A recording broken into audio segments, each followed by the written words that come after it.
Yo, what's up guys? So since quite a few people have been asking me to do a Railgunner versus Outlaw, I decided to do one. And so let's get started with the comparison. So the two towers are actually very similar, both are cliff towers, both are single target damage towers, although Outlaw used to be a splash tower, if you guys didn't know. It used to do some splash damage, but even then it was really trash, just because of how weak the tower was and how expensive the tower was in comparison to that. Now, as you can see by this comparison chart, the DPS for the Railgunner is much higher. It's at 153.3 compared to Outlaw's 85.71. Railgunner does not have a placement limit unlike the Outlaw, but it is much cheaper, and the range on both towers is really good as well.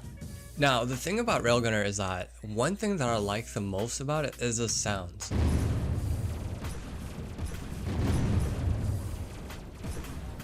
Especially the max rank sound. Like, that's what I like the most about the Railgunner compared to Outlaw, which does not really have as impressive of a sound. Because like when it comes to Railgunner, just from hearing the sound, you're just like, holy crap, this has to be a strong tower. But Outlaw doesn't really sound too much like it. It just sounds like a sniper earlier on, and then when it's maxed out, it doesn't really sound that much different. And despite the towers being very similar, they both have really high damage and very slow rate of fire, both being cliff towers, both having amazing range, and both being kind of expensive to upgrade even though Outlaw costs way more. There's one big difference, or there used to be. Outlaw used to have hidden detection, but now it does not have hidden detection anymore. Which is funny because like, if you equipped a Railgunner skin in TDS for the Outlaw, it sounded almost just like the Railgunner Outlaw. And on top of that, everything else was so similar as well. I think that's why I really loved using Railgunner skin, but now it doesn't really sound too much like a Railgunner anymore, so it's like meh. But ever since they decided to remove the hidden detection for Outlaw, I think Railgunner and Outlaw became even more similar than they ever were, which is a pretty interesting fact. And then there's the most annoying thing about a Railgunner. Literally the most annoying thing. And that is the Railgunner being a fat man, a very huge man. Like, if you place a Railgunner, right? When I placed a Railgunner in Western for the first time on one of the buildings, on one of the houses, I was completely shocked. Why? Because it took up the entire cliff space. I didn't realize how big it was until I started placing it.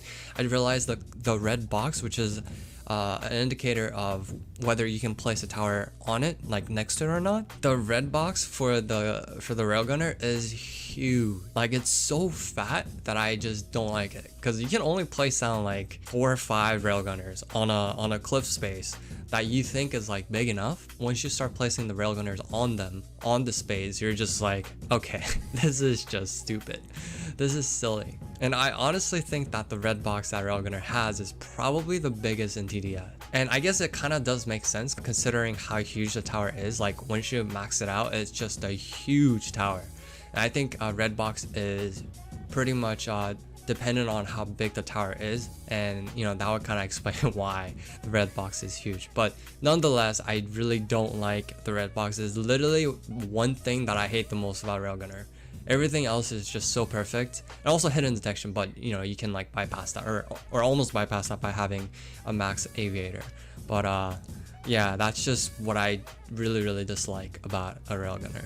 Now, when it comes to who wins this matchup, this is another draw, which is funny because like, there are a few things that I like about Railgunner more, and then there are another few things that I like about Outlaw, so I can't really come to a conclusion as to who is better, because like, if Outlaw still had hidden detection, I'll give this to an Outlaw, but it's hard because, as I said, there's no placement limit for a Railgunner, and also it's much cheaper while being stronger, and the sound is amazing, but it takes up a lot of space, whereas the Outlaw, there's a placement limit of 10, it's not as strong, takes more to upgrade, but it is a way more vital tower. You need it for every solo and pretty much almost every single game mode, whether it be hidden wave or like hardcore, whereas Railgunner is definitely not even close to being as important. I mean, it still is important, but not to that extent.